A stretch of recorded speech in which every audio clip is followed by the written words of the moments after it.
quanto à parte ruim. Vamos ler juntos o texto áureo? Todo mundo achou? Aí bem no início da revista mesmo. Texto áureo. Está dando para enxergar ali o slide também? Vamos lá? 1, 2, 3 e...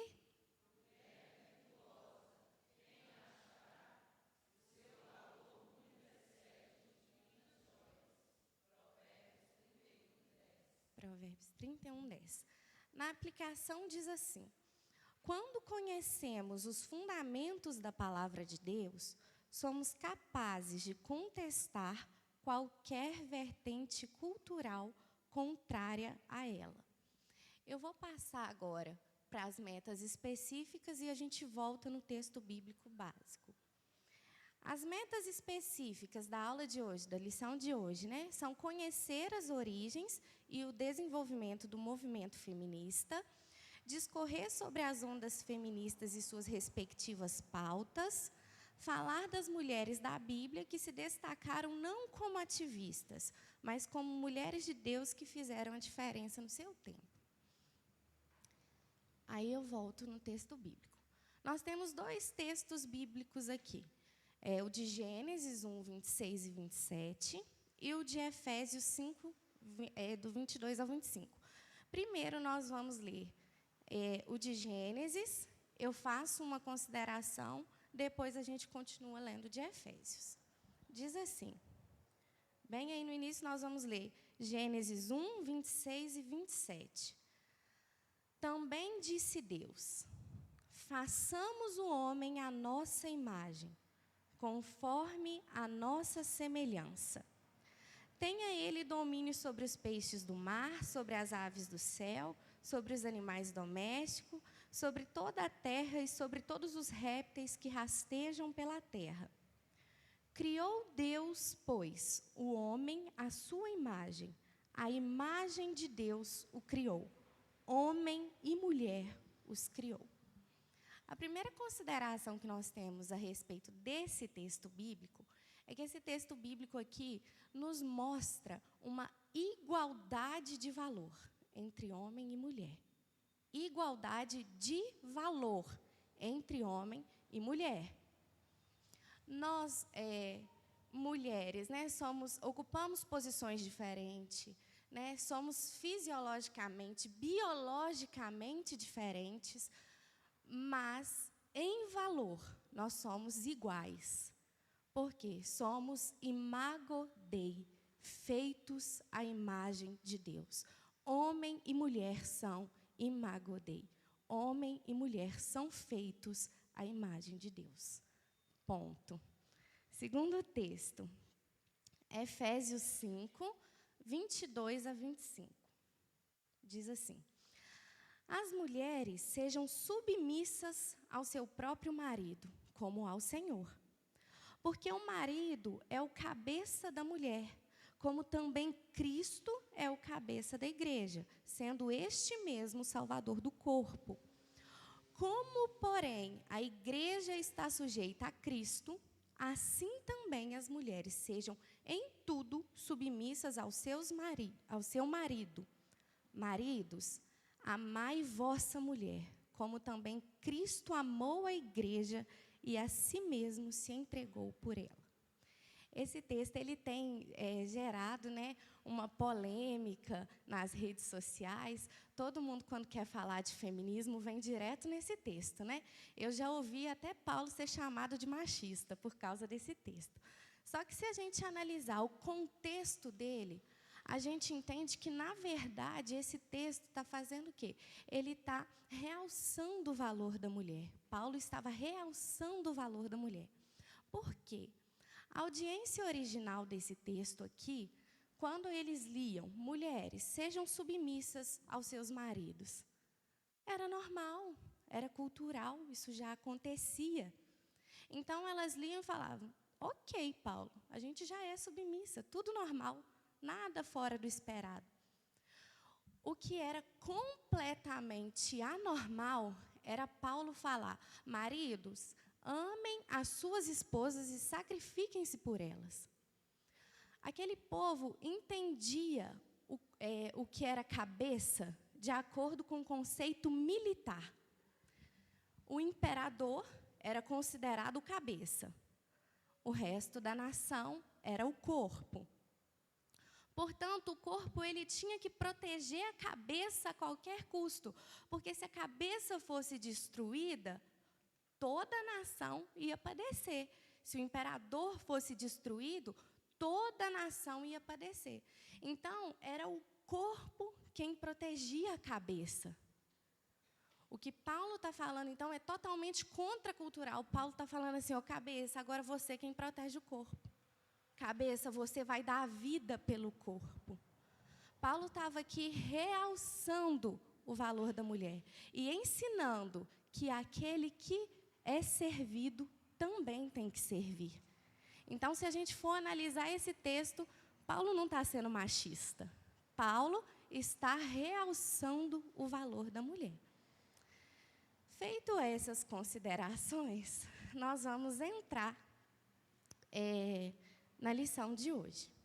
O movimento feminista, ele é um assunto bem polêmico, né? Um assunto bem polêmico e, de alguns anos para cá, ele tem tomado uma notoriedade maior. A gente vê o assunto em séries, a gente vê o assunto no jornal, a gente vê em livros, a gente vê em músicas. Para todo lado fala do movimento feminista. Para todo lado está defendendo alguma ideia. São leis importantes feitas com base nesse assunto. Mas a verdade, a gente vê muita gente a favor, muita gente contra. Mas a verdade é que muitas pessoas não conhecem o movimento feminista, não sabem o que é feminismo. Portanto, nós vamos tratar nessa aula, né, sobre tudo isso, nós tentaremos responder algumas perguntas. O movimento feminista, ele é uma ideologia? Ele é um movimento? Ele surgiu agora? Por que ele surgiu? Então, nós vamos tratar de tudo isso. O primeiro ponto da nossa revista, então, o que é o feminismo? A definição. Vamos ler aí na revista comigo, nesse primeiro ponto?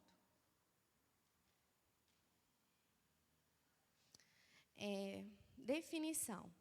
De acordo com Ana Caroline Campanolo, que é a deputada, né, feminismo é um conjunto de movimentos que afirma existir uma desigualdade entre homens e mulheres, e disso decorre a desvantagem feminina em diversos campos da vida, sendo preciso desfazer essas desvantagens através de políticas públicas ou de ações diretas afirmativas. Então, a primeira coisa que a gente precisa entender, o que é o feminismo? O feminismo ele é um conjunto de movimento que busca, através de política pública, desfazer as desigualdades existentes entre homens e mulheres, né? Como eu falei no início, a nossa intenção aqui com essa lição é mostrar os dois lados da moeda, né? Desde o surgimento, a gente não vai esconder nenhum lado do feminismo, não. E o movimento ele foi dividido em ondas, né? Nós tivemos ondas ou gerações ou fases do movimento feminista. Então, nós temos uma primeira ideia chamada protofeminismo, nós vamos estudar ele aqui hoje, e depois nós vamos falar de 3 ondas. Existem pessoas, existem estudiosos que defendem uma 4ª onda do feminismo, mas isso não foi documentado, isso não está completamente aceito. Então, nós vamos falar de 3 ondas. Outro ponto que eu quero que todo mundo entenda, que o feminismo ele é plural. O que é isso? Ele tem diversas vertentes, né? Nós temos um projeto, um movimento feminista com 3 ondas, mas esse movimento ele é plural, ou seja, tem diversas vertentes. Hoje a gente fala de feminismo negro, a gente fala de femismo, tudo isso são vertentes do feminismo. E aí, uma coisa que pode ficar complicada para a gente é a gente tentar pegar algum movimento recente, né, e encaixar dentro de um conceito fechado. Nós não vamos conseguir, porque ele é plural. O feminismo, ele levou adiante muitas mudanças importantes e necessárias, ao mesmo ponto que ele causou danos irreparáveis para a sociedade. E aí, ao recusar o movimento feminista como um todo, eu recuso uma realidade que ele tenta combater, que é a opressão contra a mulher. Nós vamos entrar agora no protofeminismo, segundo ponto. O feminismo, pessoal, ele é uma resposta. Ele é uma resposta à opressão da mulher. O feminismo é uma resposta. A resposta mais certa? A única resposta? Nós vamos ver até o final dessa aula. Mas nós precisamos entender que o feminismo é uma resposta à opressão da mulher. O protofeminismo.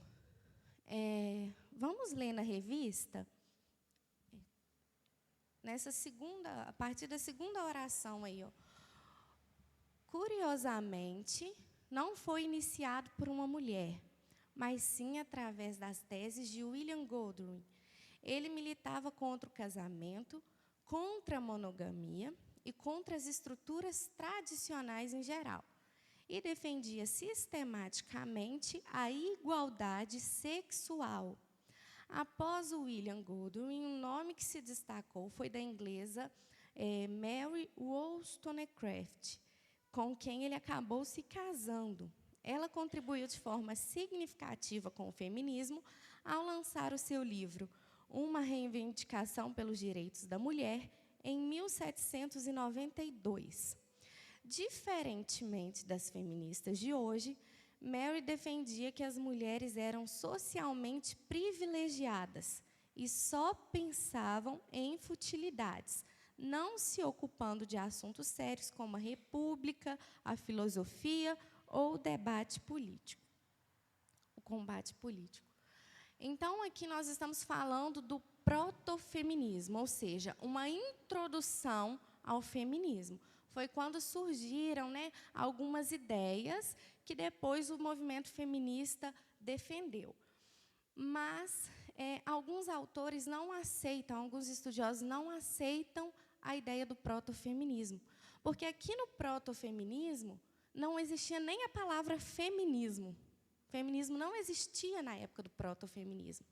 E, por não existir, alguns desconsideram o protofeminismo como parte da história do movimento. Passamos, então, para o terceiro ponto. Por que o movimento feminista surgiu?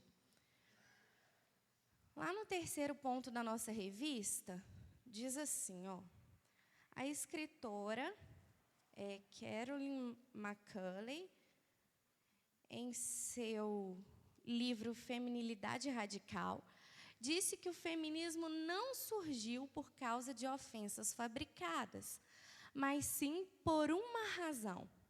Os homens pecaram de várias formas e subjugaram o sexo feminino durante anos, tanto que até hoje vivemos os reflexos disso na nossa sociedade. A presença maior do homem nas relações sociais, seja nas políticas militares, econômicas e até mesmo familiares, é um dos grandes vilões que o movimento feminista se propõe a combater, afirma ela. Tendo em vista a série de pecados que foram cometidos contra as mulheres ao longo dos anos, várias reações foram desencadeadas, partindo da indignação que nascia da ideia de que elas eram inferiores. Então, nós entendemos o que é o feminismo, a definição do feminismo, entendemos que o feminismo é plural, que existem diversas vertentes, e agora nós entendemos por que o feminismo surgiu. O feminismo, ele surgiu por uma razão. As mulheres foram subjugadas e colocadas de lado por muitos anos. E nós vivemos reflexo disso até hoje. Então, nós estamos falando aqui da opressão à mulher. A mulher, ela não tinha direito de herança. Abra aí comigo sua Bíblia. Números 27. Às vezes esse texto bíblico passa tão batido pela gente. Números 27.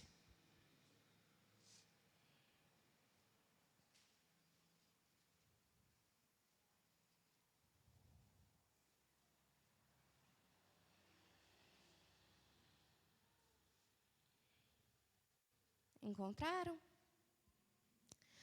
Diz assim: então vieram as filhas de Zelofeade, filho de Éfer, filho de Gileade, filho de Maquir, filho de Manassés, entre as famílias de Manassés, filho de José. São estes os nomes de suas filhas: Macla, Noa, Ogla, Milca e Tirza. Apresentaram-se diante de Moisés e diante de Eleazar, o sacerdote, e diante dos príncipes e diante de todo o povo, à porta da tenda da congregação, dizendo: nosso pai morreu no deserto, e não estava entre os que se ajuntaram contra o Senhor no grupo de Corá, mas morreu no seu próprio pecado, e não teve filhos. Por que se tiraria o nome de nosso pai do meio da sua família, porquanto não teve filhos? Dá-nos possessão entre os irmãos de nosso pai. Moisés levou a causa delas perante o Senhor. Disse o Senhor a Moisés: as filhas de Zelofeade falam o que é justo. Certamente lhes dará possessão de herança entre os irmãos de seu pai, e farás passar a elas a herança de seu pai. Olha o verso 8. Falarás aos filhos de Israel, dizendo: quando alguém morrer e não tiver filho, então fareis passar a sua herança à sua filha. O que esse texto bíblico está mostrando para a gente? Esse texto bíblico está mostrando Deus mudando a lei de uma nação para dar direitos à mulher. Antes disso aqui, a mulher não tinha direito à herança. E aí as mulheres vão até Moisés, como a gente acabou de ler, e falam assim: Moisés, o nosso pai não teve filho homem, ficou só nós. Não é justo que a gente receba essa herança? E Moisés fala com ela: ó, eu vou levar isso para o Senhor. Ele leva para o Senhor e o Senhor fala: é justo. A partir de agora, quando não tiver filho, as filhas vão receber herança. Então, nós vemos o Senhor Deus mudando uma lei para dar direito a mulheres. A mulher, ela não podia cursar o ensino superior. No Brasil, a primeira mulher a ingressar na faculdade foi em 1887. Ela cursou faculdade de medicina na Bahia. Então, a mulher não podia nem fazer faculdade. A mulher não podia votar e não podia ser eleita. A mulher não tinha direito de voto. Ela não participava, né, da política do país. Isso são dados passados, né, mas que a gente vê resquícios dele até hoje. Olha só, no ano de 2021, a média salarial de homens profissionais foi de R$ 6.990,43, enquanto a média salarial das mulheres apontou para R$ 3.815,49 no mesmo cargo. Por fim, a diferença média entre os salários de homens e mulheres, de acordo com o CAGED, foi de 29,38%. Então, até hoje nós sofremos. Isso aqui é 2021. Até hoje nós sofremos resquício dessa marginalização da mulher.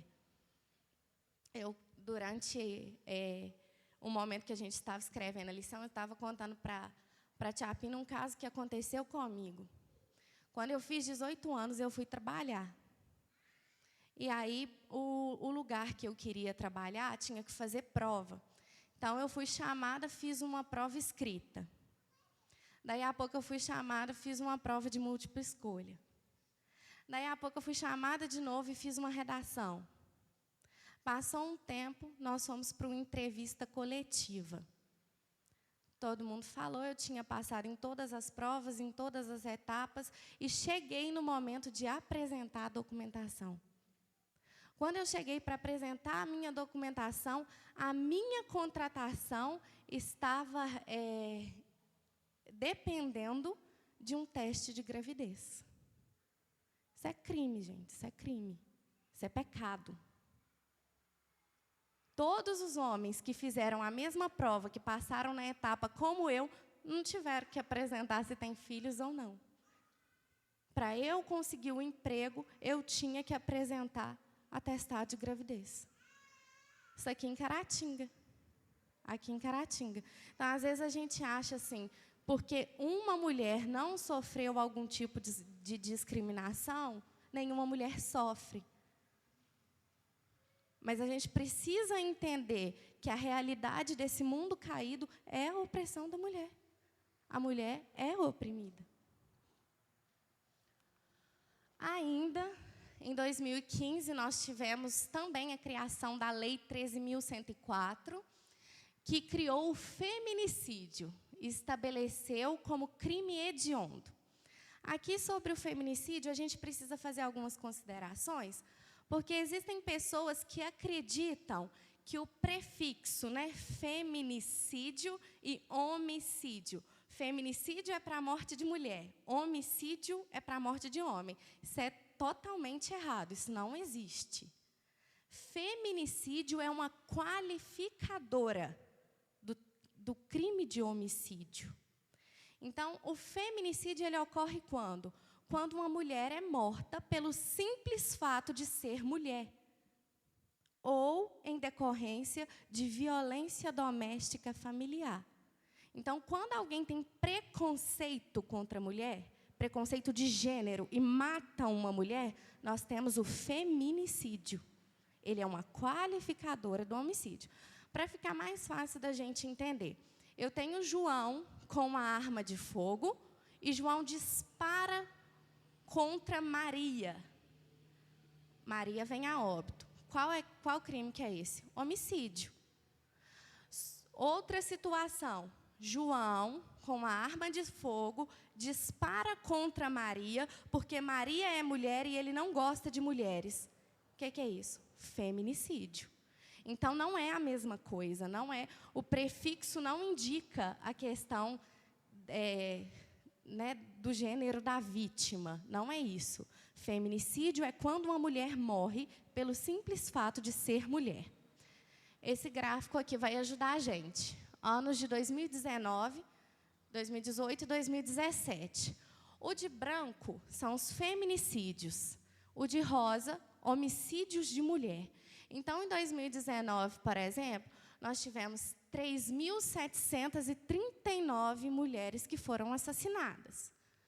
1.314 mulheres assassinadas, 35% desse dado, foram mulheres que morreram pelo simples fato de ser mulher. 2018, 4.353 mortes. 1.225 morreram pelo simples fato de ser mulher. Então, esses dados eu trouxe aqui hoje para que a gente pudesse perceber que a opressão à mulher é uma realidade. É uma realidade. Esses dados não foram inventados. Isso ocorre. Isso são resquícios que a gente colhe até hoje. Entramos, então, nas fases e nas ondas do feminismo. Primeira onda. Acompanhe a leitura comigo na sua revista. A primeira onda. Em 1848, aconteceu nos Estados Unidos a Conferência de Seneca Falls, em uma igreja metodista de Nova York, com a participação de 300 pessoas. Nessa convenção, foi redigido um documento chamado Declaração dos Sentimentos. Suas autoras reclamavam que as mulheres não tinham direitos jurídicos, especialmente o direito de voto. Estavam impedidas de galgar posições na sociedade quanto a emprego melhores, além de não receberem pagamento justo pelo trabalho que realizavam. Notaram que as mulheres estavam excluídas de estudarem teologia, medicina, advocacia e que todas as universidades estavam fechadas para ela. E aí nós temos a primeira onda do movimento feminista, que começou em 1848 nos Estados Unidos. A primeira onda ela foi marcada pela luta pelo direito de voto, né? Ficou tão marcante essa luta que essa primeira onda também é conhecida como sufragista, né? Justamente por essa luta pelo direito de votar. Então, o direito de voto na primeira onda, o ingresso na faculdade e o pagamento justo pelo trabalho que as mulheres realizavam. Algumas pessoas falam, de forma errada, que antes dessa primeira onda a mulher não trabalhava fora. Não, a mulher trabalhava. A luta não foi para trabalhar fora. A luta foi para receber como o homem recebia, proporcional ao trabalho que ela desempenhava. Então, a luta não foi para trabalhar fora. A luta foi para ter direitos trabalhistas. Essa é a primeira onda do feminismo. A gente vê aqui que a primeira onda nada tem a ver com não se depilar, nada tem a ver com queimar sutiã em frente a monumentos públicos, né, históricos, não tem nada a ver com isso. Aqui nós temos uma mulher que se destacou nessa luta, chamada Elizabeth Cady Stanton. Aqui, as mulheres indo fazer marchas, né, com cartazes pedindo voto para as mulheres. Aqui uma reunião, todas elas pleiteando direito de voto. Então, essa foi a primeira onda do feminismo. Alguém tem alguma dúvida até aqui? Quer fazer algum comentário? Não? Vou seguir, então. Passamos, então, para a segunda onda do feminismo. Vamos ler na revista? A segunda onda. A segunda onda começou em 1960 e tinha como objetivo o fim da discriminação e a completa igualdade entre os sexos. A nova fase do feminismo encorajou as mulheres a combaterem estruturas sexistas de poder. Muitos acreditam que foi nessa fase que o movimento se perdeu. As principais reivindicações estavam intimamente associadas às mudanças proporcionadas pela revolução sexual. O movimento lutou pela legalização do divórcio, pelo fim da família, defesa do sexo libertino, pelo fim do dona de casa, pela legalização do aborto, incentivo ao uso de pílulas e outros métodos contraceptivos, fazendo apologia ao sexo casual. Então, a segunda onda foi considerado como a onda em que o movimento se perdeu. Porque aqui, na segunda onda, as mulheres já lutavam pela liberdade e a revolução sexual. As pautas defendidas nessa onda foi legalização do aborto, defesa do sexo libertino. E aqui nós temos a principal ativista dessa onda, foi Simone de Beauvoir. Aqui surge Meu Corpo, Minhas Regras. A Simone de Beauvoir, essa referência aqui, é para quem gosta de Marcos Almeida, de Palavra Antiga. Tem uma música de Palavra Antiga que fala que é chamada Rockmarker. Na Rockmarker vai falar sobre um escritor existencialista que não acreditava em Deus e que lutava ativamente pela liberdade sexual, chamado Jean-Paul Sartre. Ele era companheiro da Simone de Beauvoir. Então, aqui nós temos uma foto do movimento. Aqui na faixa já pede a libertação das mulheres, mas isso aqui no sentido sexual. Aqui nós temos a Simone, e ela ainda velha, participando, né, ela já velha, participando assim, ativamente dos movimentos, das marchas. Essa foi a segunda onda do feminismo, né? Tivemos as pautas da primeira onda, as pautas da segunda onda. Nós vamos entrar, então, na terceira onda do movimento feminista. Lá na nossa revista, a partir da segunda oração, diz assim: a marca principal dessa onda é a desconstrução das identidades através da ideologia de gênero. A principal representante dessa ideologia é Judith Butler. Em seu livro Problemas de Gênero, Feminismo e Subversão da Identidade, ela disse, entre outras coisas, que o gênero de um indivíduo não é definido por seu sexo biológico, nem mesmo por aquilo que a sociedade determina e reproduz como normal, mas sim por aquilo que o próprio indivíduo decide ser. O feminismo, segundo ela, não é uma luta por mulheres, já que não existe mulher, nem homem, mas tudo faz parte de uma construção social que precisa ser revista. Por isso, o movimento feminista abraça a bandeira LGBTQIAP+, com tanta força e luta a todo custo para a desconstrução do ser feminino. Então, aqui nós temos, na terceira onda, a pauta era ideologia de gênero. A terceira onda já não defende mais o feminino, né? Por isso, na minha opinião, essa onda entra em total contradição com a primeira, porque aqui ela já fala que não existe mulher nem homem, né? O que acontece? Deixa eu mostrar aqui. Então, aqui nós vemos a bandeira LGBT sendo levantada, e essa aqui é a Judith Butler. Só de olhar para ela, a gente já vê, né, toda essa desconstrução, tudo que ela prega aqui, só na imagem dela. O que acontece?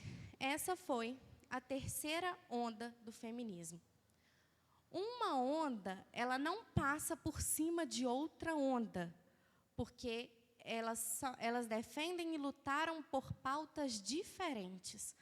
Então, nós temos a primeira onda como, na minha opinião, gente, como necessária, né, o direito da mulher lutar, o ingresso na faculdade e tantos outros direitos que decorreram da primeira onda. E nós temos a segunda onda totalmente perdida, totalmente em contradição a tudo aquilo que a gente acredita. A terceira onda, então, nem se fala, mais perdida ainda, né? Então, nós temos essas três ondas. Alguém quer fazer alguma pergunta? Alguém quer fazer algum comentário? Não? Vamos seguindo, então. Agora nós passamos para o terceiro ponto: feminismo e cristianismo. Em algum ponto, algumas defesas do movimento feminista, né, algumas pautas que o movimento feminista defende, pode convergir com o que nós pensamos. E eles convergem na proteção e na defesa das mulheres, né? Nós, cristãos, defendemos e protegemos mulheres. Só que eles divergem em tantas outras coisas. Eles divergem no aborto, no ódio pelos homens, nas pautas opostas à narrativa bíblica, na ideologia de gênero, né? Tem coisas que nós não negociamos, né? Com o aborto, nós não negociamos com o ódio, nós não negociamos com a ideologia de gênero. Mas nós, cristãos, defendemos e protegemos mulheres. Leia comigo a última oração do ponto 4 aí. Diz assim: você pode dizer 1000 vezes, meu corpo, minhas regras, mas isso não muda a realidade de que seu corpo é de Deus e está sob as regras dele. pastor Jonas Madureira. Então, o movimento feminista e o cristianismo, eles vão divergir em algum momento, mas existe um ponto de luta comum, né? Passamos, então, para o terceiro ponto. Mulheres que se destacaram nas Escrituras. Na nossa revista está assim. Depois desse ponto aí, está assim. Não somente através de seu nascimento, mas através de seu ministério, Jesus restituiu à mulher a posição que ela havia perdido. As mulheres sustentavam financeiramente o ministério de Jesus e serviam aos discípulos de maneira próxima. Jesus deu voz às mulheres num tempo em que elas não podiam falar. Essa é uma frase da Helena Tanuri. Então, nós vemos que a mulher, ela se fez presente no ministério de Jesus, né? Ela financiou o ministério. Jesus teve conversas teológicas e incisivas com mulher. Então, o Senhor Jesus, ele nunca deixou a mulher à margem da sociedade. O Senhor Jesus sempre trouxe a mulher para perto, para o lugar que ela nunca deveria ter saído, né?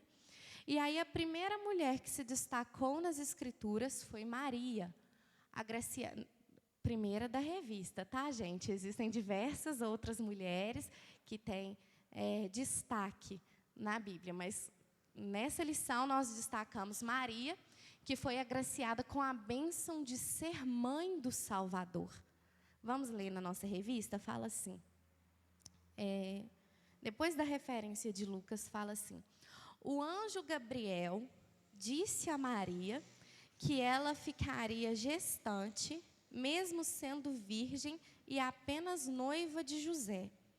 A atitude de José diante desse fato mostra que a cultura maligna de inferiorizar a mulher é resolvida quando estamos todos aliançados com Deus. José, seu noivo, era um homem justo e resolveu romper a união em segredo, pois não queria envergonhá-la com uma separação pública. Proteger a mulher não é pauta feminista. Proteger a mulher é pauta cristã. Essa frase é da ex-ministra Damares Alves. Então, nós vemos toda a história de Maria e vemos como ela se destacou ao se colocar disponível para o Senhor, né? Ao se disponibilizar em trazer ao mundo o Salvador. Outra mulher, aí na revista, que a gente destacou, foi Débora. Débora, ela se levantou como uma peça-chave na vitória dos israelitas contra o rei de Canaã. Na nossa revista diz assim: Débora foi uma juíza e profetisa de Israel. Era uma mulher íntegra e dedicada ao Senhor. Como profetisa, recebia as revelações divinas e, como juíza, resolvia questões de conflitos de interesses judiciais. Aí a gente vai passar lá para outra coluna. Aí fala assim, Débora se levantou como peça-chave na vitória dos israelitas contra o rei de Canaã, em um tempo em que não era comum uma mulher ser líder. A vida de Débora nos ensina que a visão de Deus está além das aparências e preconceitos humanos. Carolyn McCulley disse que o feminismo, assim como a maioria dos ismos, culpa os outros pelos problemas da vida. Mas a Bíblia nos diz que as outras pessoas não são o verdadeiro problema. Nossa natureza pecaminosa, as forças do mal e a sedução do mundo presente são os nossos verdadeiros problemas. Alguém quer comentar alguma coisa até aqui? Quer falar?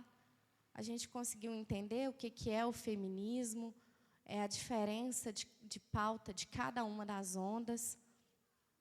O que acontece? Vocês lembram lá naquela lição do marxismo que a gente falou que para você... que o marxismo você tinha que aceitar o pacote completo? Aqui não. Aqui existem pessoas adeptas da primeira onda, não adeptas da segunda, não adeptas da terceira, ou adeptas da segunda e da terceira e não adeptas da primeira. Como eu falei no início, o feminismo ele é plural. Os movimentos que nós vemos hoje, né, acontecendo, tudo vai decorrer dessas 3 ondas. Mas em cada vertente, uma nova pauta vai ser levantada. Nós vamos passar aqui para a conclusão. Como eu disse no início também, o feminismo ele é uma resposta à opressão da mulher.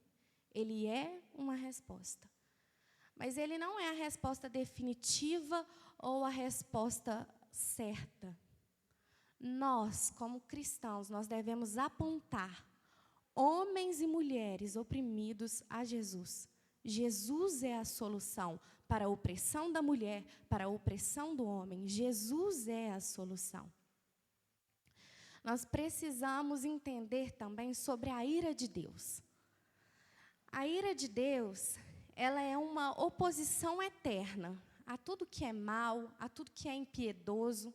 E assim como a graça, como o amor, como a justiça, a ira faz parte de quem Deus é, faz parte do caráter de Deus. Quando uma mulher ela é diminuída por ser mulher, a ira de Deus queima sobre essa injustiça. Quando uma mulher é abusada, a ira de Deus queima sobre essa violência. Mas nós não podemos nos enganar. Deus odeia o aborto. Deus odeia a distorção do intento original da criação dele. E eu vou terminar aqui citando Francine Veríssimo Walsh, né? É autora do livro Ela, a Imagem dele, que inclusive está nas referências dessa revista e foi usado para a confecção dessa lição. Se vocês puderem ler, eu recomendo. Vou até abrir um parêntese aqui. Existe um aplicativo chamado Pilgrim, é uma editora. Não sei se vocês já ouviram falar. A Pilgrim, ela tanto vende livro impresso, quanto ela tem um aplicativo que você compra o livro para ouvir o livro. E o livro é narrado pelo autor. Eu comprei até essa versão para ouvir o livro e foi fenomenal. Tem um capítulo do livro que a Francine, a autora, lê chorando, soluçando. Aquilo mexeu muito comigo. Então, eu deixo a indicação para vocês e termino com uma frase dela que diz assim: a ira feminista, nos seus melhores momentos, quando ela luta pelo direito das mulheres, ela se assemelha à ira de Deus. A ira feminista, nos seus piores momentos, quando ela defende aborto, quando ela defende ideologia de gênero, ela incita a ira de Deus. Então, o que a gente queria passar para vocês é que não é para, né, a gente não quer que ninguém tome um partido. Nós queremos que vocês conheçam a realidade, né? Nós não escondemos nenhum lado do feminismo aqui. Nós falamos tanto as conquistas, tanto que ele fez que foi produtivo, que foi bom, direitos que hoje nós desfrutamos dele, mas também nós apresentamos o lado mau, o lado ruim, né? Então, eu repito, a ira de Deus, nos seus melhores momentos, ela se assemelha à ira do feminismo. Nos seus melhores momentos, ela se assemelha à ira de Deus. A ira feminista, nos seus piores momentos, ela incita a ira de Deus. Alguém tem alguma colocação, alguma pergunta?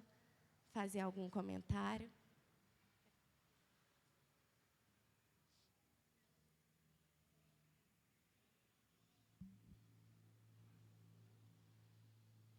Fala aqui.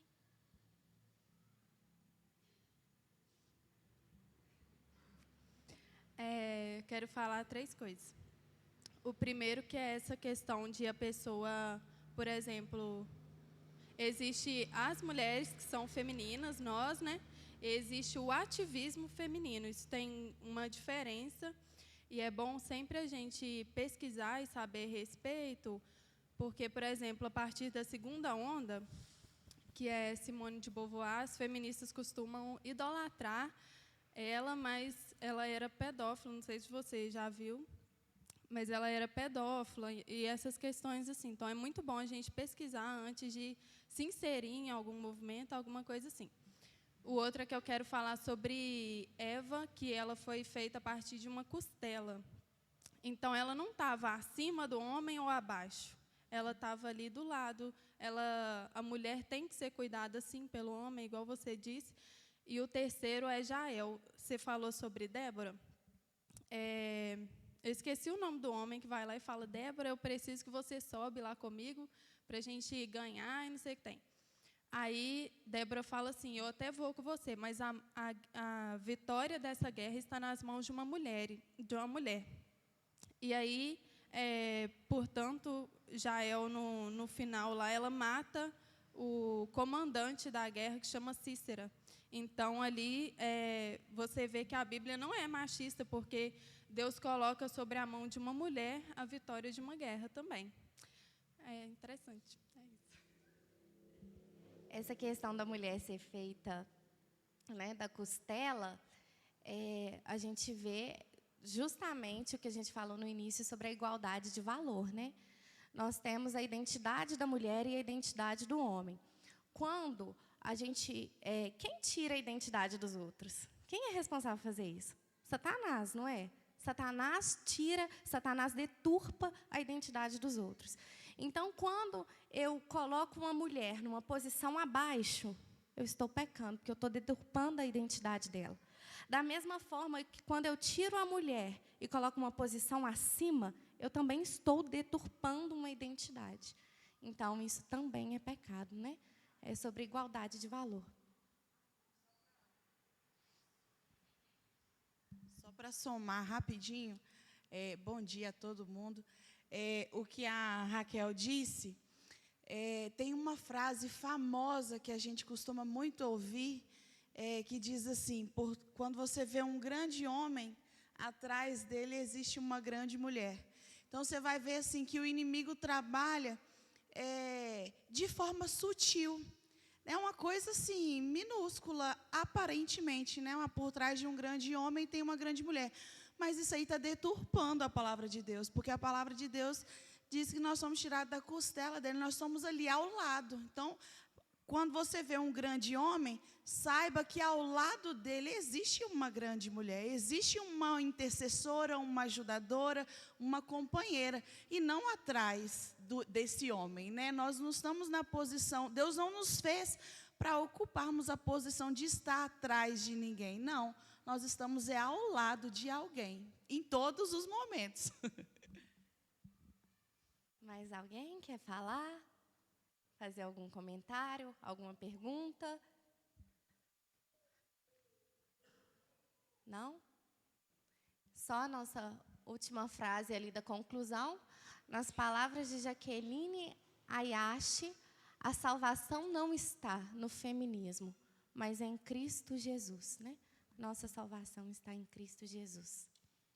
Amém.